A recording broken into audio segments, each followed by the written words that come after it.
देखिए last video में आपने क्या देखा, वैद्युत क्षेत्र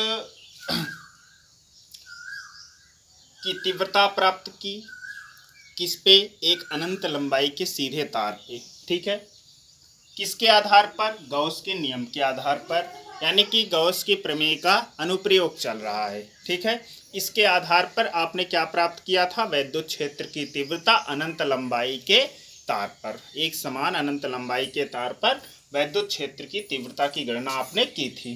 ठीक है, आज आप दूसरा एप्लीकेशन देखेंगे। हम ये समझ सकते हैं कि आप लोगों ने पहले एप्लीकेशन को बहुत अच्छी तरीके से तैयार कर लिया होगा। ठीक है, दूसरा एप्लीकेशन आपके सामने है, कोशिश करिए अच्छा समझ में आए। नहीं समझ में आ रहा है हमको फ़ोन करिए, व्हाट्सअप करिए, मैसेज करिए, जैसे भी बन सके, जो भी आप करना चाहते हैं। ठीक है, हम आपको किसी भी तरीके से संतुष्ट करने का प्रयास करेंगे और आशा है कि आप लोग अच्छा पढ़ रहे होंगे। ठीक है, देखो बेटा, अब यहाँ पे देखिए अनंत विस्तार की समतल आवेशित, देखो यहाँ पे सब कुछ अनंत है। अनंत विस्तार की समतल आवेशित अचालक चादर के निकट वैद्युत क्षेत्र की तीव्रता क्या निकल रहा है, अनंत। ठीक है, दूसरा समतल, तीसरा आवेशित, चौथा अचालक। यानी कि हमारे पास क्या क्या पॉसिबिलिटी होनी चाहिए, अनंत हो। अनंत मतलब किसकी गणना नहीं की जा सकती है।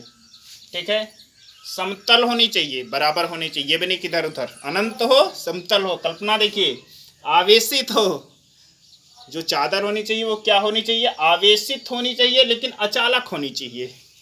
आवेशित हो लेकिन अचालक हो।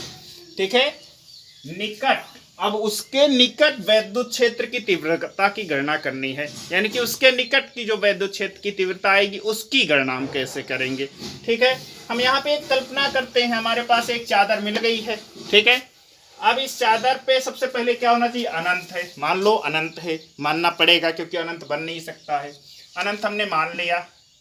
दूसरा कह रहे हैं समतल हो, समतल दिख ही रहा है। आवेशित हो, आवेशित मान लेते हैं, प्लस क्यू चार्जेस इस पे अवेलेबल हैं।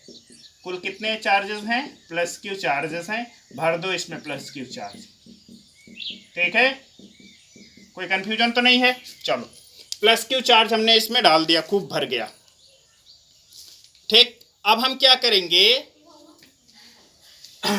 वैद्युत क्षेत्र की, अब इसमें एक परिपथ है जिस पे वैद्युत क्षेत्र की तीव्रता देखनी है। देखो बेटा, पिछले डेरिवेशन की तरीके इस पे भी एक पॉइंट पी है जिस पे वैद्युत क्षेत्र की तीव्रता और वैद्युत क्षेत्र यानी कि एरिया वेक्टर जो है वो उसकी डायरेक्शन क्या है, सेम है। लेकिन इसके पहले आपको समझना पड़ेगा क्या क्या समझना पड़ेगा, इसके पहले आपको समझना पड़ेगा, जैसे आपने लास्ट वीडियो में क्या देखा था, आपने लास्ट वीडियो में देखा था रेखीय घनत्व, और इसी तरीके से आपका आवेशित पृष्ठ पर पृष्ठ घनत्व। ठीक है, आपको क्या देखना है, पृष्ठ घनत्व। ठीक, पृष्ठ घनत्व क्या कहते हैं उसको समझो, किसे कहते हैं पृष्ठ घनत्व। ठीक है, देखो बेटा, यदि किसी चालक पर आवेश प्रवाहित किए जा रहे हैं तो किसी एकांक क्षेत्रफल पर एकांक लंबाई था तो रेखीय घनत्व हुआ, एकांक क्षेत्रफल हो रहा है तो उसको क्या कहेंगे, पृष्ठ घनत्व बोलेंगे। और इसको प्रदर्शित करते हैं सिग्मा से। सिग्मा इज इक्वल टू क्या हो जाएगा, क्यू अपान ए, एकांक पृष्ठ कह रहे हैं ना, और उसमें क्या कह रहे थे, lambda is equal to Q upon L. ठीक है, क्यों, क्योंकि वो एकांक लंबाई था, ये क्या है, एकांक पृष्ठ है। ठीक है, तो इसको बना देते हैं इक्वेशन फर्स्ट, या Q इज इक्वल टू क्या हो जाएगा, सिग्मा इंटू ए। इक्वेशन फर्स्ट बन गया हमारा। कोई कंफ्यूजन किसी को, देखिए यदि कोई कंफ्यूजन बन रहा है तो उसको आप हमसे व्हाट्सएप पे पूछ सकते हैं, फ़ोन करके पूछ सकते हैं, या भी किसी भी तरीके से आप हमसे लगातार संपर्क करके अपनी समस्या को हल कर सकते हैं। ठीक है, चलिए आगे देखते हैं। अब हमको क्या ज्ञात करना है, वैद्युत फ्लक्स ज्ञात करना है। तो वैद्युत flux phi E is equal to क्या हो जाएगा, देखो यहाँ पे ध्यान से, यहाँ पे देखो बेटा, जो हमारी चादर है, चादर के कितने सिरे हैं, दो सिरे हैं, आगे और पीछे। और ये क्या है, एक समान रूप से आवेशित है, ठीक है, एक समान रूप से आवेशित है, तो इसका जो चार्जेस हैं वो एक समान रूप से उसमें प्रदर्शित है, दिख रहे हैं, ठीक है। इसलिए इसका जो वैद्युत फ्लक्स होगा समान होगा, यानी कि आगे का धन पीछे का, तब जाके कुल वैद्युत फ्लक्स मिलेगा। यहाँ पे देखते हैं, सबसे पहले फ्रंट पे क्या हो जाएगा, ए, यहाँ पे क्या हो जाएगा, ई डेल ए, ठीक है, vector E into D A plus integration A हो जाएगा vector E dot D A vector, ठीक है। इतना समझ में आ गया। अब क्या करेंगे, phi E is equal to A हो गया ई डी ए कॉस, कितना हो जाएगा, सेम डायरेक्शन है 0 डिग्री, प्लस यहाँ पे भी E D A cos 0 degree. Phi is equal to हो जाएगा, यहाँ पे क्या हो जाएगा, ई को हमने बाहर कर लिया, अंदर क्या बच रहा है, डी ए, ठीक है ना, यही तो बच रहा है, प्लस इसमें क्या हो जाएगा, ए हो गया, यहाँ पे ई बाहर हो गया, ये कितना बच रहा है, डी ए, ठीक है। इतना समझ में आ गया। अब यहाँ पे देखो, ये ए का मतलब क्या हो गया, एरिया चाहिए ना आपको, तो एरिया के लिए क्या करेंगे, एरिया तो हमने ए मान ही लिया है, टोटल एरिया क्या है हमारा, ए है, तो यहाँ पे क्या हो जाएगा, phi A is equal to E A plus E A, then phi E is equal to हो जाएगा 2 ए, इक्वेशन सेकंड, ठीक है। अब यहाँ देखिए, phi E is equal to होता है